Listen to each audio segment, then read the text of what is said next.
이번 아시안컵에서 우리는 이강인 선수의 놀라운 역할과 경기를 변화시키는 그의 능력을 진정으로 감상할 수 있었습니다. 이강인 선수는 바레인과의 경기에서 멋진 중거리 슛으로 우리 팀을 극적인 승리로 이끌었습니다. 이 장면은 한국 축구 팬들에게 강렬한 인상을 남겼죠.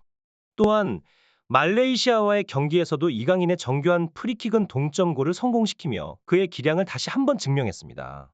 그러나 이강인 선수에 대한 팀의 의존도가 높아지면서 일부 문제점도 드러나고 있습니다.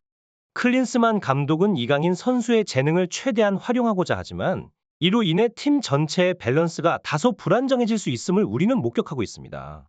특히 4-4-2 포메이션에서 이강인 선수에 대한 지원과 집중은 다른 선수들의 역할과 위치에 영향을 미칩니다.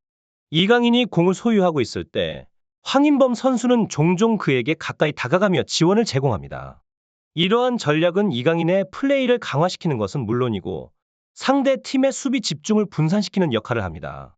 그러나 이강인에 대한 과도한 집중은 다른 선수들의 자유로운 플레이를 제한할 수 있으며 팀 전략의 다양성을 저하시킬 위험이 있습니다.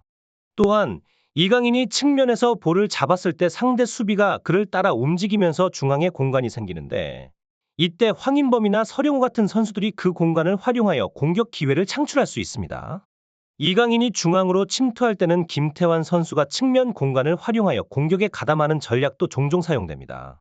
이러한 전략들은 이강인 선수의 능력을 극대화하는 데 큰 도움이 되지만 다른 선수들의 역할과 기여도를 고려하지 않으면 팀 전체의 조화와 균형을 잃을 수 있습니다. 요르단전에서 한국 대표팀의 전략은 상당히 흥미로웠습니다. 요르단이 3백을 사용하는 것에 대응하여 우리 팀은 이강인, 이재성, 손흥민, 조규성 그리고 황인범까지 앞으로 올려 공격력을 강화했습니다. 이로 인해 공격진의 숫자를 의도적으로 맞춰가며 상대의 방어를 압박하려는 전략이었죠. 하지만 이러한 전략은 미드필드 라인에서 상당한 공백을 만들어냈습니다. 풀백들이 중앙으로 들어와 미드필더를 지원하거나 한쪽 풀백이 올라가 3백을 형성하며 미드필더를 도와주는 전략이 있었다면 이러한 미드필드 라인의 공백을 효과적으로 메울 수 있었을 것입니다. 하지만 클린스만 감독의 전략에서는 이러한 조치가 부족했고 결과적으로 황인범 선수만 올라가면서 팀의 밸런스가 깨지는 상황이 발생했습니다. 특히 이강인 선수가 볼을 소유할 때 수비가 그에게 집중되는 경향이 있습니다. 클린스만 감독은 이를 이용해 오른쪽 공간으로 수비가 쏠릴 때 반대편 공간으로 방향을 전환하는 전술을 자주 사용했습니다. 황희찬 선수가 부상으로 결장하면서 이번 대회에서는 이재성 선수가 그 역할을 맡았습니다.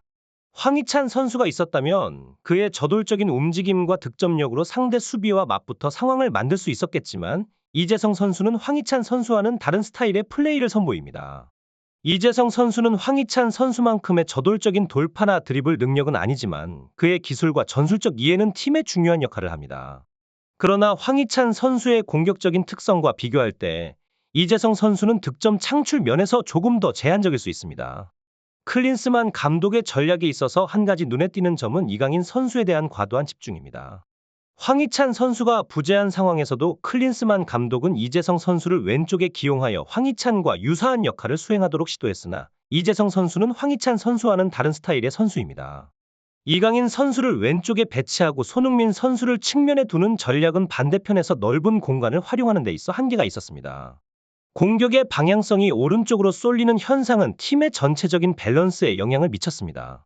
이강인 선수가 주로 오른쪽 하프 스페이스를 활용하고 김태원 선수가 이 지역에서 플레이를 하면서 이강인 선수는 주로 오른쪽에서 패스를 뿌리는 역할을 수행했습니다.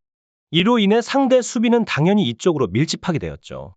하지만 반대편 공간을 활용할 수 있는 선수가 부족하다는 점은 큰 문제로 남았습니다. 이기재 선수가 부상으로 빠진 후에는 중앙 미드필더로서의 역할을 수행할 선수가 없었습니다. 황인범 선수가 앞으로 올라가면서 박영우 선수가 뒤에 남게 되어 박영우 선수가 중앙 미드필더의 역할을 수행하기 어려웠습니다. 또한 측면을 넓게 사용하는 전략은 중앙으로 침투하는 플레이를 제한했고 손흥민 선수와 조규성 선수가 앞쪽에서 뛰었기 때문에 중앙 미드필더의 공간 활용이 더욱 어려워졌습니다. 결과적으로 이강인 선수에게 지나치게 집중된 축구는 팀 전체의 다양성과 균형을 해치는 결과를 낳았습니다. 한쪽 측면에서 이강인 선수가 고립되는 경우도 자주 발생했으며 이는 상대 팀에게 대응하기 쉬운 패턴으로 작용했습니다. 이강인 선수는 볼 소유 능력이 뛰어난 선수지만 때로는 너무 고립되는 경향이 있습니다. 이 때문에 그의 경기 영향력이 상대적으로 줄어드는 모습을 보여주었죠.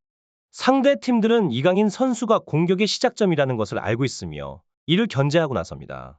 아시안컵에서 이강인 선수의 눈에 띄는 플레이는 프리킥이나 코너킥 등에서 득점을 하는 경우가 대부분이었으며 그 외의 경기에서는 평가전에서 보여줬던 것보다 영향력이 다소 떨어진 것이 사실입니다.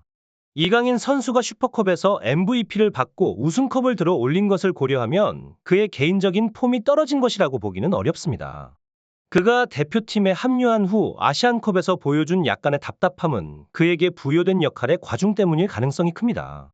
이강인 선수에게 과도한 역할이 주어지다 보니 상대 팀들도 이강인 쪽으로 볼이 가는 것을 예측하고 그쪽으로 공격이 집중되는 것을 알게 되었습니다. 이는 이강인 선수가 경기를 펼치기 어려운 상황을 만들고 있습니다. 마요르카 시절의 이강인 선수를 떠올려 보면 그는 안쪽으로 들어와 중원 싸움에도 적극적으로 가담하는 선수였습니다. 마요르카가 5-4-1 전형을 사용했을 때 미드필더가 2명밖에 없었지만 측면에 있는 이강인 선수가 안으로 들어오면서 수비할 때 미드필더가 3명으로 바뀌는 효과를 가져왔습니다. 이러한 전술적 유연성은 이강인 선수가 가진 중요한 자산이며 이를 국가대표팀에서도 적절히 활용할 필요가 있습니다.